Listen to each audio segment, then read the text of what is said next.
In 2018, we turned 90 years of age as a congregation, and we began to ask the question then, when we turn 100, what will we look like? What they said is in the last 100 years, we have experienced more change than the rest of history. In the next 10 years, we'll see more change than we have in the last 100. And it was hard for me to get my mind around that, but I thought, wow, if we're living in a rapidly changing time, what does that mean for the church? I've been treasurer, member of the church for 53 years and treasurer for 32 years. And this is what I know from actions that I've seen and witnessed and dealt with, that the Lord has great plans for this church. The Lord keeps proving that there is a great future and many wonderful things are going to be happening here. And the Lord did get my attention, and He taught me such a lesson. He was telling me, you do what you're supposed to do, and I'll be faithful to you always. What is deep and wide? We were at the D-Bar-J Ranch in Brenham filming 30 Days to Easter, and you might have watched this video that I sent you. I'm sitting here and this tree, I had this tree that I was sitting on pencil sketch by a pencil sketch artist, and this long limb down here at the bottom that kind of almost hits the ground. I was sitting on the end of that, and I did this little video just saying, hey, we really want you to come to these events. And I talked about this tree. I said, this tree is probably very similar to our church. It's probably 85, 90, 100 years old. And it has a vast, vast canopy. I mean, it is gorgeous. It's right in the middle of the front yard of this place, 1,000-acre ranch. And I'm just sitting back on the porch, and I'm just looking at the vastness of the tree and its branches and all that's going on. I'm like, okay, that branch is like our Crosspoint campus. Look at it. And that branch is like our preschool ministry. And that branch is like our kids ministry. And that branch is like our ESL ministry. And that branch, and I started making the connection of all of the extension of that branch and its foliage that's providing a shade of grace over our part of the city. And God just grabbed hold of my heart. And I'm like, okay, deep and wide. We've got to deepen our roots to widen our reach. Let me share with you our two goals. The first of the two goals is 100% heart engagement. We're different than other nonprofit organizations who say, here's our mission, here's the task, here's the cause, please give to it. Our primary responsibility as the church is to make disciples. And so our heart in this is, if we're just giving to a cause, to a fund, to a building, and we don't see people move in their lives spiritually closer to Jesus, we failed. There's something that Roger said about God doing something through us. Before He can do something through us, I think He needs to do something to us. And then the second goal is give to mission advancement. That's the second goal. To fulfill the Great Commission and the Great Commandment in our generation, we must build up our groups on and off campus. I'll tell you about that in a second. Number one. Number two, build up our campus's infrastructure. Build up our digital ministry infrastructure. And number four, build our network to have a city-reaching impact. So that's exponential. Let's talk about building up our groups, because they are the engine of this congregation. Whether it's your community group on Sunday morning, or it's a small group meeting off campus, or even a small group Zooming, or a small group at your office. I mean, the group life is so important for us to grow in our relationship with Jesus Christ. It's the means by which people connect. It's the means by which we make disciples. It is key to our growth and sustainability. Having healthy group life is key to our sustainability. These are primarily our interloop campuses is what we're talking about. We've been putting a lot of resource at our new campus, CityRise, Missouri City. We've still got some work to do there. Depending on how successful we are, we'll see what kind of ground we can take in the next steps. But these plans currently, as we're working on it, are what needs to happen at our Westview campus and our Crosspoint campus for our ongoing ministry, not just in our generation, but for the coming generations. And in 1997, Julie and I came on Mother's Day of 1997 as our first Sunday. And it was our last Sunday in the sanctuary before we began our renovation. So then we started meeting in the gym. And then we came into this beautifully adorned sanctuary in 1997, but it hadn't been renovated in 25 years. right? It's time. And so let me talk to you about building up our campus infrastructure.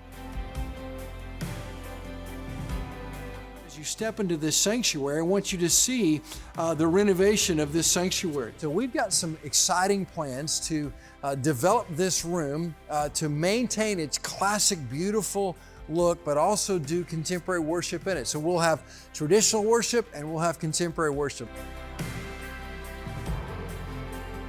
And in this Welcome Center, you'll have time and a space to fellowship. We don't have much fellowship hangout space at our Westview campus that anybody can use, and this will be a place for that. We're going to consolidate parking at our Westview campus along the Milton Street. We're going to work to bring all those lots together and add more parking spaces there on Milton. And we're also going to do an indoor playground here, which is going to be amazing. Imagine being a mom here with young kids, and you bring your kids to the indoor playground and you connect with another mom and you all have coffee together while your kids are being cared for and they're playing. And man, I just can't wait for that, because we want people to come and see this campus as a place they can relationally connect further than they already are and pull other people in with them in these very simple, wonderful things. Let's talk about Crosspoint. We talk about infrastructure here. I want you to think about the education building on the other side of that wall. Those 3 stories. It's where our nursery is, it's where our preschool is, it's where our elementary school education is. And that building needs a lot of work. Hey, I'm here at Crosspoint on this beautiful windy day to tell you a little bit more about what's going to happen on this campus from the Deep and Wide Generosity Initiative. Come this way with me. As we come in off this parking lot, there's going to be a covered walk. It's going to take us all the way down this building and right around the corner, and a new entrance that'll provide greater security for children and access to the education building. But what I'm also really excited about is what we're going to do in this outdoor space. Right over here, we're going to move these air conditioning units up to the top of the building. We're going to tear that building out. We're going to put a playground right off of here. We're going to do a nice patio, fire pits, outdoor baptistry. We're going to have some nice, wonderful outdoor space for gathering, community connection, fellowship, kids playing together. It's going to be an amazing layout. I can't wait to show you more about it as we get further down the road. Down this hall, I'm going to take you right over here. Come on.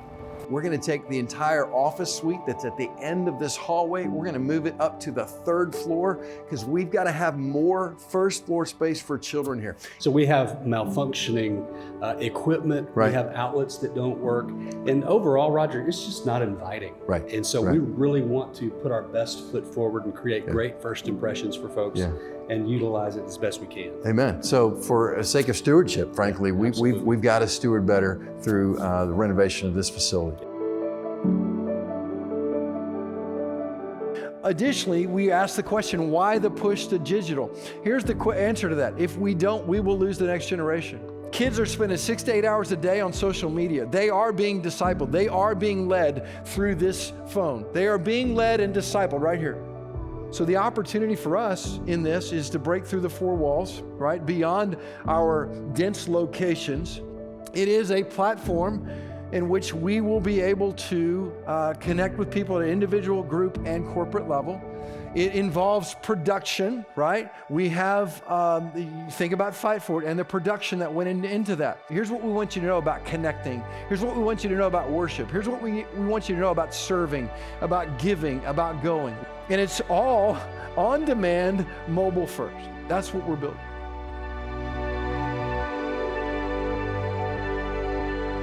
The 4th thing the pandemic showed us was vast needs in our city. I remember spending one day with Brandon Baca from Attack Poverty. He's the CEO, and we were going out, and there was just a couple of miles of cars just lined up for food distribution right there on the edge of Katy. And I thought, boy, this city there's tremendous need. We've been a part of the CityRise network and CityRise Church for a while. We're just so grateful for the partnership and generosity of CityRise. Your investment in the life of this church and the engine of this church, it's going all over the world because we're sending people all over the globe. We're so blessed that God has allowed us to be a part of what God is doing in the CityRise network. We've been able to take mission trips to Tanzania. We've been to Cuba, Bolivia. in Poland. So God has really blessed us and allowed us to minister with the CityRise network in this really special way. God is at work, and right here, even in our own city. It is a joy to go to different parts of the city and serve, to give our lives away with a spirit of generosity. I want to talk to you about 2 years in one fund, putting all that we're trying to do into one fund. 2-year operating budget is $17.4 million. The on-campus and online infrastructure is about $20 million, and the network development is about $2 million. All of that totals about $39.4 million. I believe this will fail unless God moves. It will. But I also believe that's where we're called to live as a people of faith.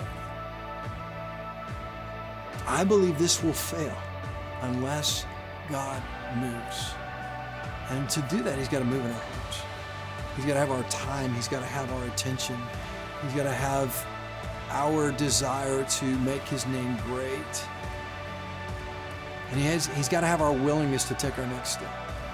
And I'm bringing it to you in this form, asking you to not only say go, but also say, I'll go with you. I'll go with you. Would you consider investing your resource here over the next couple of years in a way you've never done before, so that the name of Jesus will be great in this place for this season, but for many years to come, but also so that we might take our next steps to lift our city and the world by generously giving the gospel of Jesus Christ?